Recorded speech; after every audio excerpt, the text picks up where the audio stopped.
जय श्री श्याम, हारे के सहारे की जय हो। सभी भक्तों पर बाबा श्याम की कृपा ऐसे ही बनी रहे। भक्तों, आप जिस भी देवी देवता को मानते हो, चाहे आप बाबा श्याम को मानते हो या माता रानी को मानते हो या फिर अन्य किसी भी देवी देवताओं को मानते हो, जिसको भी आप मानो सच्चे दिल से मानो, उन पर पूरा विश्वास रखो। और आप अगर परेशानी में हो, अगर आपको ऐसा लग रहा है कि मैं परेशान हूँ, आप जिस भी देवी देवता को मानते हो आपको ऐसा लग रहा है कि वो तो मेरी नहीं सुन रहे, नहीं मेरे काम पूरे हो रहे, और आपको कोई कहे कि आप इस धर्म को छोड़ के दूसरे धर्म में चलो, तो आप ऐसी गलती बिल्कुल ही मत करना। क्योंकि ऐसी ही गलती एक महिला ने करी है, जिन्होंने आज मुझे अपनी कहानी सुनाई है। आज मैं उन्हीं की कहानी आप लोगों के साथ शेयर करना चाह रही हूँ। तो कहानी शेयर करने से पहले अगर आपको हमारी कहानी पसंद आए तो कमेंट बॉक्स में ज़रूर बताना, और जय श्री श्याम लिखना बिल्कुल मत भूलना। वीडियो को लाइक करना, कहानी को अंत तक सुनना और हमारे चैनल को सब्सक्राइब करना बिल्कुल मत भूलना। हालांकि हम अपने चैनल पर बाबा श्याम से जुड़ी सच्ची घटनाएं लेकर आते हैं, पर हमारे पास जो आज की कहानी आई है वो आपके रोंगटे खड़े कर देगी। तो ये कहानी भी आपके साथ शेयर करनी बहुत ज़रूरी थी। उन्होंने कहा कि ये कहानी हम आपके साथ ज़रूर शेयर करें। तो चलिए ज़्यादा देर ना करते हुए वीडियो को आगे बढ़ाते हैं। आज की जो कहानी है वो निशा जी की कहानी है। निशा जी बताती हैं आज से करीब 22 साल पहले, जब वह उनकी उम्र करीब होगी 16-17 के आसपास थी, तो वह काफ़ी मिडिल क्लास से हैं, गरीब फैमिली से हैं। वह 2 बहन और 2 भाई थे, मम्मी पापा, और वह एक मिडिल क्लास से हैं, काफ़ी गरीब फैमिली से थे। पर अपना उनका सब कुछ ठीक ठाक चल रहा था, अपने सही से रह रहे थे, घर परिवार अपना ठीक था, अपने 2 टाइम का उनको खाना भगवान की कृपा से नसीब हो रहा था। पर वही है, परेशानियां तो ज़िंदगी में आती जाती रहती हैं। उनकी ज़िंदगी में भी ऐसे ही परेशानियां आती जाती रहीं, उतार चढ़ाव चलते रहे। अब हुआ क्या, आया 2012 आया तो निशा जी की शादी हो गई। निशा जी की शादी हो गई। निशा जी की शादी होने के बाद उनकी ज़िंदगी ठीक ठाक थी, पर उनके ससुराल में जो उनकी सासू माँ है वो उन पर बहुत ज़्यादा अत्याचार करती थी, उन्हें बुरा भला बोलती थी। उनके हस्बैंड भी उनको बिल्कुल कुछ नहीं समझते थे। वो इतनी ज़्यादा परेशान थी, वो इतना रोती थी। वो अपनी फैमिली मायके की तरफ से इतनी ज़्यादा कमज़ोर थी, वो सोचती थी अपने मायके वाले को बताऊंगी तो वो भी परेशान होंगे, मेरी परेशानी सुनकर वो और ज़्यादा परेशान हो जाएंगे। ससुराल में उनकी कोई नहीं सुनता था, उनके यहाँ तक कि उनके हस्बैंड भी उनको बिल्कुल भी सपोर्ट नहीं करते थे। उनकी सास के शिकायत में आके उनके साथ बहुत ज़्यादा मार पिटाई करते थे, गलत शब्दों का यूज़ करते थे। अपनी मम्मी के कहने में आकर निशा जी के साथ बहुत ज़्यादा मार पिटाई करते थे। ऐसे ही करते करते दिन बीतते गए और उनके एक बेटा हुआ।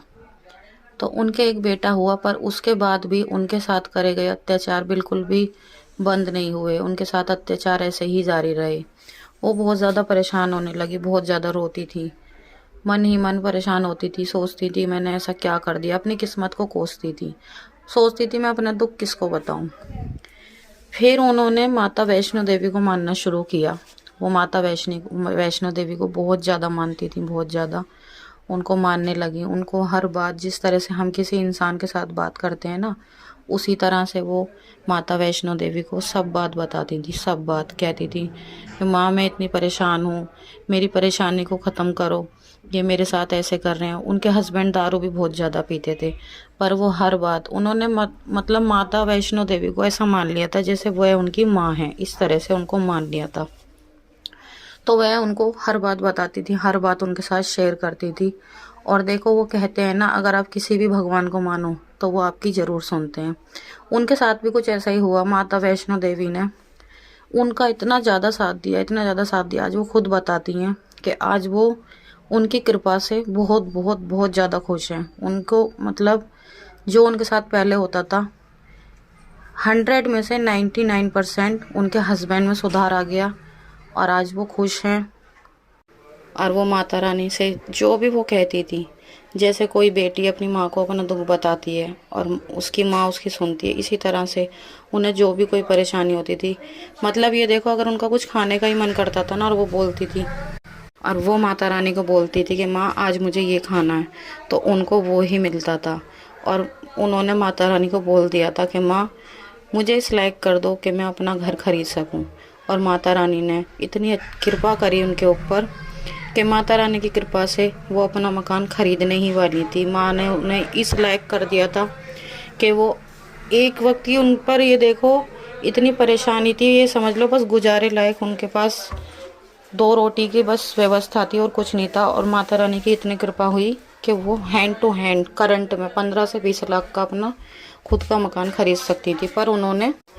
पर अब उन्होंने इतनी बड़ी गलती कर दी थी, बहुत बड़ी गलती कर दी थी। ऐसा हुआ था कि उनका जो भाई है वो नशे की लत में था, बहुत ज़्यादा नशे की लत में लगा हुआ था। उनकी मम्मी को किसी ने कहा कि तुम चर्च जाना शुरू करो, तुम्हारा बेटा सुधर जाएगा।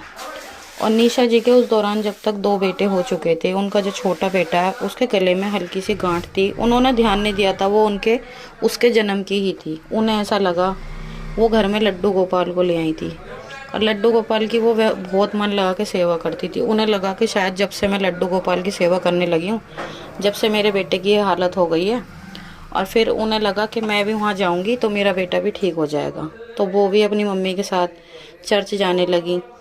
और चर्च जाकर वहाँ पर कहते हैं कि जो इंसान चर्च आएगा वो मंदिर ना जाए, भगवान का प्रसाद ना खाए, बिल्कुल भी ना माने, मंदिर पे हाथ ना जोड़े। उन्होंने बिल्कुल वैसा ही किया। ना वो मंदिर जाती थी, अपने घर में माता रानी की कभी पूजा नहीं करती थी, और मतलब इतना ज़्यादा उन्होंने इग्नोर करा।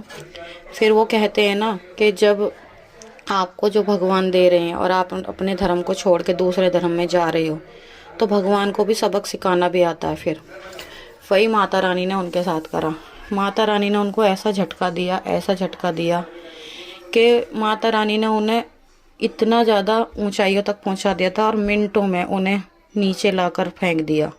मतलब उनके पास इतना पैसा था, सब कुछ माता रानी ने ख़त्म कर दिया, क्योंकि उन्होंने गलती इतनी बड़ी करी थी। वो माता रानी को छोड़कर जिन्होंने उनके लिए इतना सब कुछ किया था, और वो दूसरे धर्म में चली गई। माता रानी को देखती भी नहीं थी, पूजा नहीं करती थी, उनसे बात करनी छोड़ दी थी, बस चर्च जाने लगी थी।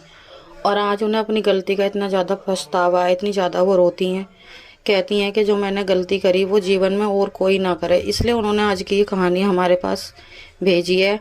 और उनका यही कहना है, आप किसी भी भगवान को माने, आप सच्चे दिल से माने, और दूसरे धर्म में, जिस भी धर्म में हो आप उसी धर्म में रहें, अपने धर्म को छोड़ के दूसरे धर्म में बिल्कुल भी ना जाएं। लेकिन आज उनके हालात पहले से थोड़े बेहतर हैं। अब वह बाबा श्याम की शरण में हैं और माता रानी को भी मानती हैं। अब उनके हालात पहले से काफ़ी ज़्यादा बेहतर हो गए हैं। उन्होंने जो गलती करी थी, माता रानी ने उनकी ऐसी हालत कर दी कि वो दर दर की ठोकरें खाने लगी, इतनी ज़्यादा परेशान हो गई, एक एक पैसे को मोहताज हो गई, रोने लगी।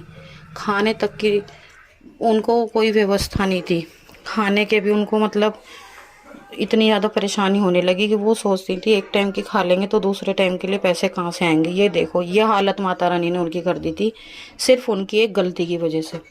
तो भक्तों, आज की कहानी यहीं पर ख़त्म होती है। ये सत्य कहानी आपको कैसी लगी हमें कमेंट बॉक्स में ज़रूर बताना। और मेरा आप सबसे निवेदन है, आप जिस भी भगवान को मानते हो, किसी को भी मानो, सच्चे दिल से मानो, जिसको भी मानो, और दूसरे धर्म में जाने की बिल्कुल भी गलती ना करो। आप अपने भगवान को मानो, एक ना एक दिन वह आपकी ज़रूर सुनेंगे। सुख दुख तो ऐसी चीज़ है जो हर इंसान की ज़िंदगी में ज़रूर आते हैं। तो आप ऐसा बिल्कुल ना सोचें कि आपके भगवान आपके साथ ऐसा कर रहे हैं। कोई भी भगवान कभी अपने भक्त को परेशान नहीं करते। ये तो हमारे कर्मों का फल होता है, जिसकी वजह से हम लोग ये सब भुगतते हैं। तो आज की कहानी यहीं पर समाप्त होती है। कैसी लगी बताना ज़रूर, और हमारे चैनल को सब्सक्राइब करना बिल्कुल भी ना भूलें। सभी भक्तों को जय श्री श्याम। मिलते हैं अगली वीडियो में।